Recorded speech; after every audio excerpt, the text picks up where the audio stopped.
Hello warriors, स्वागत है आप सभी का आपके अपने यूट्यूब चैनल जी दरोगा जी में। अभी हमारे साथ अमित तिवारी सर मौजूद हैं और अभय सर भी मौजूद हैं। आप लोगों का एनसीएल ईडब्ल्यूएस वाला जो मुद्दा है, आज आयोग के चेयरमैन ने, सीएसबीसी आयोग के चेयरमैन ने जो कहा है, उसी पर सर से चर्चा करेंगे कि ये आप लोगों के हित में कितना सही है। सर, स्वागत है आपका हमारे चैनल। बहुत बहुत धन्यवाद आपका। सर, आपका भी स्वागत। आपको भी बहुत बहुत धन्यवाद। सर, आज चेयरमैन साहब ने प्रेस कॉन्फ्रेंस किया सर, उसमें जो उन्होंने बताया है, सबसे पहले तो सर जो आप नोटिफिकेशन जारी करते हैं उसमें आप क्लियरली कुछ नहीं लिखते हैं। आप 2017-19 लिख दिए सर, वो चीज़ अच्छे बच्चों को नहीं समझ में आया, तो ये तो बच्चे 12th करके आते हैं, इन्हें क्या समझ में आएगा सर। और अब बोला जा रहा है कि जिनका फॉर्म भरने से पहले का एनसीएल ईडब्ल्यूएस है उन्हीं का मान्य होगा। ये सर, ये कहाँ तक जायज़ है?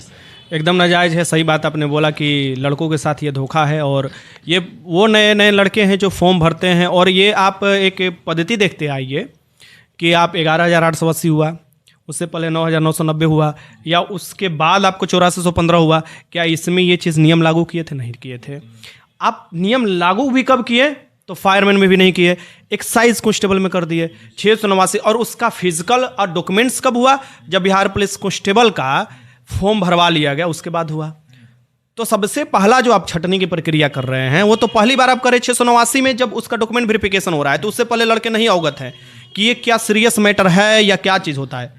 बस एक टिक मारने के लिए दे देते। आप ये कर देते कि उसका सर्टिफिकेट नंबर या कुछ डेट ऑफ की कब से कब बनवाए हैं, लड़के सचेत हो जाते। तो ये तो सरासर गलत है। और यही चीज़ जो बीपीएससी दरोगा है, ये बात को समझा। और वो चेयरमैन केस द्विवेदी पहले चेयरमैन थे सीएसबीसी के, उनके पीरियड में कोई नहीं छटा है।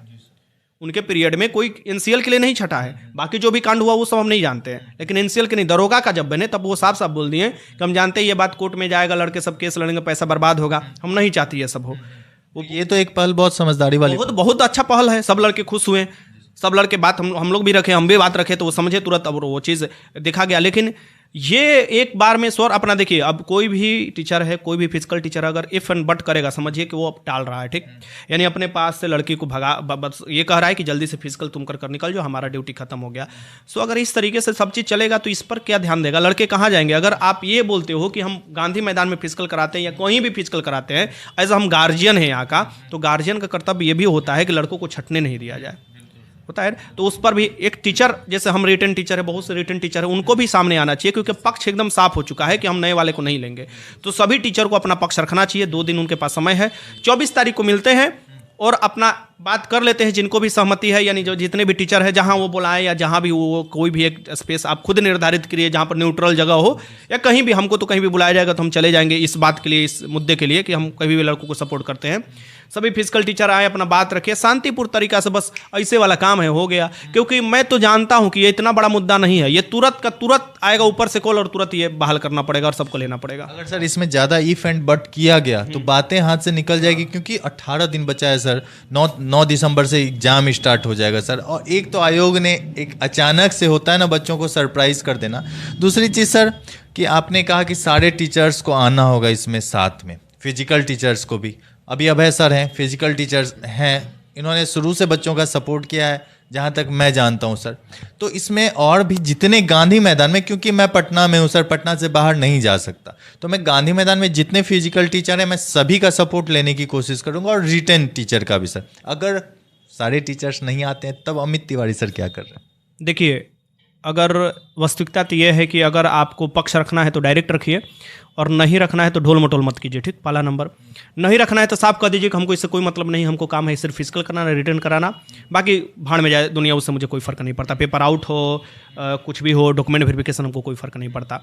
मैं पूरा का पूरा जिम्मेवारी अपने कंधे पर उठाऊंगा, और अगर जेल भी जाना हो, कोई भी करना हो, वो मैं अंत तक करूंगा ही करूंगा, इन लोगों के लिए लड़ूंगा। अभी जब तक जितना मेरा कैपेसिटी है मैं लड़ूंगा, इतना तो मैं पहले ही बोल देता हूं सभी के सामने, ठीक।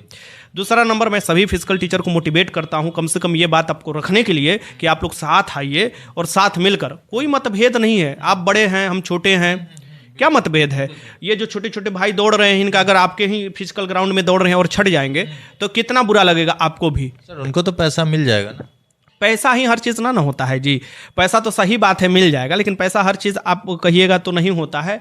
एथिक्स भी होता है, कुछ ड्यूटी भी होता है, इसीलिए तो हम उनको गार्जियन शुरू में बनाए ना, कि आप यहाँ के गार्जियन, अभी समझ रहे हैं। अभय जी हैं, जिस तरीके से कोई भी बात होता है तुरंत सर बोलते हैं कि सर जी ये देखिए ना, ये मुद्दा है, तुरंत इस पर देखिए कुछ सोल्यूशन आना चाहिए। अभी कैसे आ गए, आज ही एनसीएल का प्रॉब्लम हुआ, तुरंत भागे सर जी चलिए ना इस पर हम लोग बात किए, तो हम बैठाए इनको कि देखिए ऐसे ऐसे बात है, इस तरीके से हम लोग किया जाएगा। वैसे और भी लोग कर सकते हैं, हमको बुला लीजिएगा ना, हम आ जाएंगे। आपको बात रखना है तो आप नहीं आ सकते, लगता है कि सर छोटे हैं एज में, हम काहे के लिए जाएंगे, अरे हमको बुला लीजिए, हम आ जाएंगे आपके पास।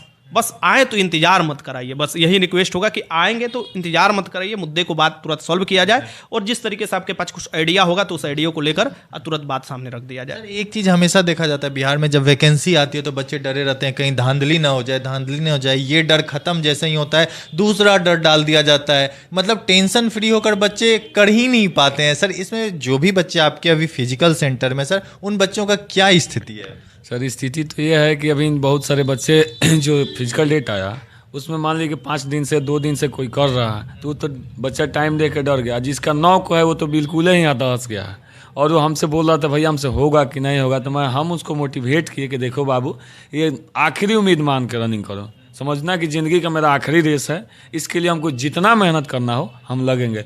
लेकिन हम उस समय भी जब ये आया उस समय भी अमित सर से बात किए थे, बोले सर NCL EWS पर कुछ किया जाए, और हम तो साथ हैं ही, लेकिन बाकी फिजिकल टीचरों से मैंने कुछ बात किया है तो लोग बोले हैं, लेकिन आने वाला समय में मैं फिर से अपने स्तर से सबसे बात करूँगा और सबको एक प्रावधान पर लाने की कोशिश करूँगा।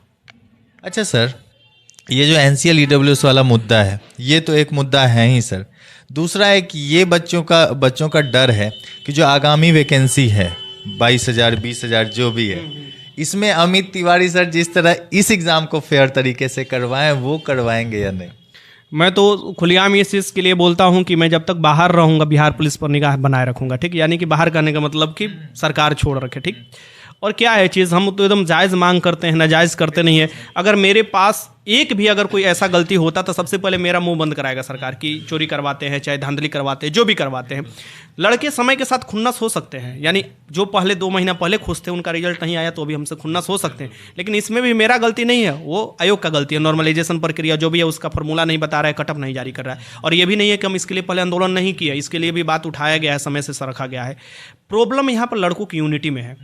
अभी लड़के बट गए हैं, अभी देखिए जिसका है वो अलग अपना आरोप रख लिया और जिसका नहीं अपना, जबकि बेवकूफ़ा को नहीं पता है कि आगे और भी प्रचंड प्रॉब्लम आ सकता है, आगे आ सकते। तो आयोग चेंज ही करते रहेगा ना कुछ रूल लाते रहेगा, तुम बेटा टेंशन में मरते रहो तो कुछ भी कर सकता है। इसलिए अगर यूनिटी बनाकर शुरू से रखोगे तो कहीं ना कहीं सोल्यूशन होगा। और जिनका नहीं हुआ है वो पिछला वाला भर्ती आप देखिएगा, उसमें भी एज के लिए फाइट करना है तो सब लोग को सम्मिलित आना पड़ेगा। मान लीजिए 1,07,000 है, सबका थोड़े ना होगा, 21,000 का होगा, बाकी 80,000 तो आइए करेंगे, और उसमें से बहुत से लोगों का एज खत्म हो गया होगा, तो एक बार और उनको मौका मिलना चाहिए। तो ये सबके लिए होता है, लोग समझ नहीं पाते हैं, कुछ समय के लिए अपना जो है गुस्सा तुरंत निकाल देते हैं, लेकिन उनको सबको साथ में आना होगा। इस बात को समझना होगा कि NCL EWS वाले लड़कों के साथ क्या जायज़ हो रहा है या नाजायज़, क्या उनका गलती है, मान लेते हैं छोटा सा एक गलती है, लेकिन क्या उस गलती की सज़ा इतना है कि उनका वर्दी का सपना छीन लिया जाए? जी नहीं। अगर इतना सपना छीनने का रहता तो BP SSC भी दरोगा का भर्ती डबल स्टार का, यानी जो कांस्टेबल 20 साल में प्रमोशन कर दरोगा बनेगा, वो आयोग जब उसके आयोग के चेयरमैन ये साफ जो कि CSBC के भी चेयरमैन रह चुके हैं, ऐसा नहीं है बहुत साल तक रहे थे, और वो जब ये बात कह सकते हैं कि प्रॉब्लम नहीं होना चाहिए लड़कों का, तो आपको कहने में क्या दिक्कत है? ये नोटिस जारी कर दीजिए, एक नोटिस जारी कर दीजिए कि इस बार नहीं अगले बार से सब लोग, जैसे अभी आकर गार्जियन का आपने बोला कि सब गार्जियन ये चीज़ है, मुझे एक कॉन्फ्रेंस बता दीजिए, मीडिया कॉन्फ्रेंस, जिसमें ये बोला हो कि NCL और EWS वाले लड़के ऐसे फॉर्म भरेंगे। फॉर्म यहाँ तक नोटिफिकेशन में तो बता भी नहीं गया है कि कब का हम कम लेंगे। नोटिफिकेशन का डेट आप कब रख रहे हैं? अगस्त 2022।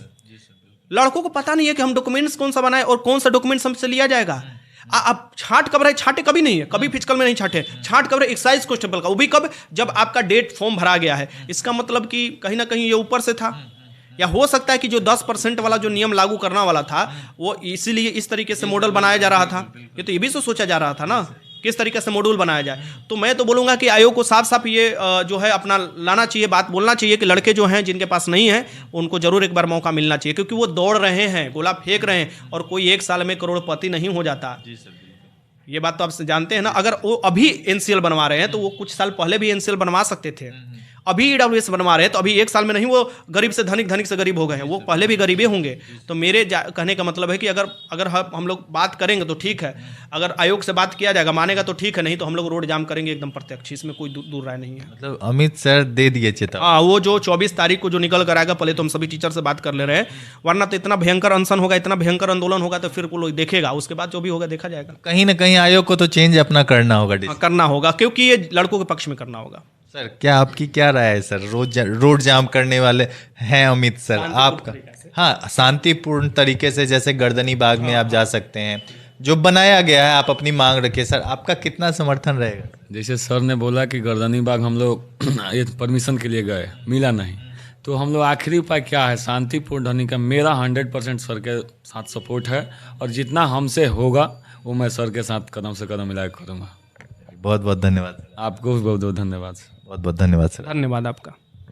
चलिए, तो अमित सर ने दे दी है चेतावनी शांतिपूर्ण तरीके से करने की। अगर आयोग नहीं मानता है हम लोगों की मांगे, तो फिर एक आंदोलन का रूप ये ले सकता है, क्योंकि बच्चों में बहुत ही ज़्यादा गुस्सा है। जब मैं ग्राउंड पर जा रहा हूँ तो बच्चे मुझसे बस अपना निकाल रहे हैं मोबाइल और दिखा रहे हैं कि भैया देखिए ये है, भैया देखिए ये है। इसमें मैं क्या बच्चों को सांत्वना दूँ? सर कुछ बोलना चाह रहे हैं? जी सर बोलिए। हम ये कह रहे हैं कि जितना लोग गांधी मैदान में रनिंग कर रहे हैं, अगर वो लोग ही खाली वहाँ पहुँच जाएं तो मेरे ख्याल से मामला सॉर्ट आउट हो सकता है।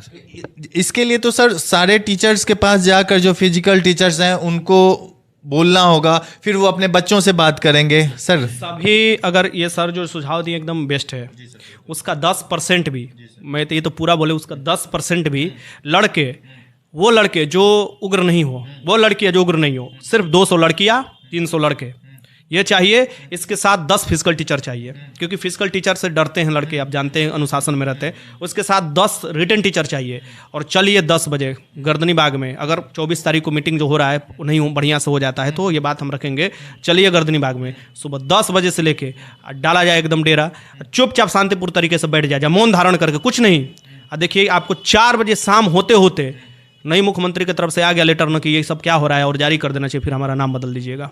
मतलब डेट फिक्स हो गई, एकदम डेट फिक्स है। मतलब 24 तारीख को मीटिंग कर लिया जाए, 2 दिन समय दे दिया जाए सभी टीचर से। आप भी पक्ष रख लीजिए, हम लोग भी रख लेंगे, मिल लेंगे कुछ टीचर से उसके बाद, क्योंकि उनका भी समर्थन जरूरी है, क्योंकि बड़े हैं, सीनियर है, पटना को जान रहे हैं, हम लोग बहुत छोटे उनके आगे, ठीक, तो समर्थन जरूरी है। यही चीज़ किया जाएगा और जरूर मानी होगा।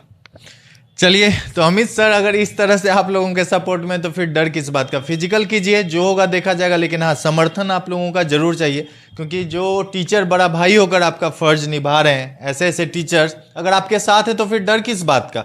चलिए, शांतिपूर्ण तरीके से अपनी बातें रखी जाएगी और आयोग को इसे मानना पड़ेगा, क्योंकि ये बिल्कुल नाजायज़ है आप लोगों के साथ। ये तरीका बिल्कुल भी सही नहीं है, ये एक छांटने का नया प्रोसेस है। चलिए, अगर जो भी होता है देखते हैं। मेरे से जहाँ तक हो पाएगा मैं सारे टीचर्स को आपके सपोर्ट में लाऊंगा। वीडियो अच्छी लगी तो वीडियो को लाइक कीजिएगा और चैनल सब्सक्राइब कर लीजिएगा। धन्यवाद।